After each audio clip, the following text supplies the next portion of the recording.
একদিন হযরত উমর ইবনে খাত্তাব রাদিয়াল্লাহু তাআলা আনহু বসে আছেন। ঠিক তখনই একজন মিসরীয় ব্যক্তি দূর থেকে এসে অভিযোগ করল, আমার উপর অন্যায় হয়েছে, হে আমিরুল মুমিনিন। হযরত উমর রাদিয়াল্লাহু তাআলা আনহু বললেন, তুমি কিভাবে অন্যায়ের শিকার হয়েছ? খুলে বলো আমাকে।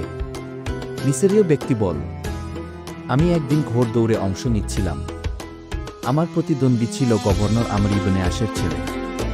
আমি তাকে পরাজিত করি, কিন্তু সে হার মানতে পারেনি। হঠাৎ সে রেগে গিয়ে আমাকে চাবুক মেরে বসে।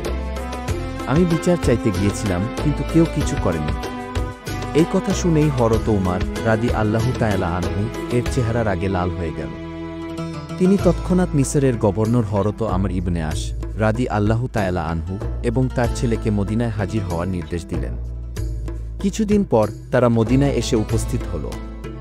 তখন উমর রাদিয়াল্লাহু তাআলা আনহু সেই মিসরীয় লোককে চাবুক তুলে দিলেন এবং বললেন, এখন তুমি তাকে সেই একইভাবে চাবুক দাও যেমন করে সে তোমার উপর অন্যায় করেছিল। লোকটি চাবুক মারল। তারপর উমর রাদিয়াল্লাহু তাআলা আনহু বললেন, তুমি চাইলে এখন গভর্নরকেও চাবুক মারতে পারো, কারণ শাসকের দায়িত্ব ছিল তার ছেলেকে ন্যায়ের পথে রাখা।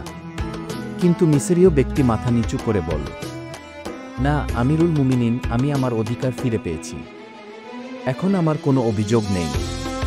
এই উত্তরের পর হযরত উমর রাদিয়াল্লাহু তাআলা আনহু আমর ইবনে আস রাদিয়াল্লাহু তাআলা আনহু এর দিকে তাকিয়ে সেই বিখ্যাত উক্তি বললেন, কখন থেকে তুমি মানুষকে দাস বানিয়ে ফেললে, যখন তাদের মায়েরা তাদের স্বাধীন জন্ম দিয়েছে?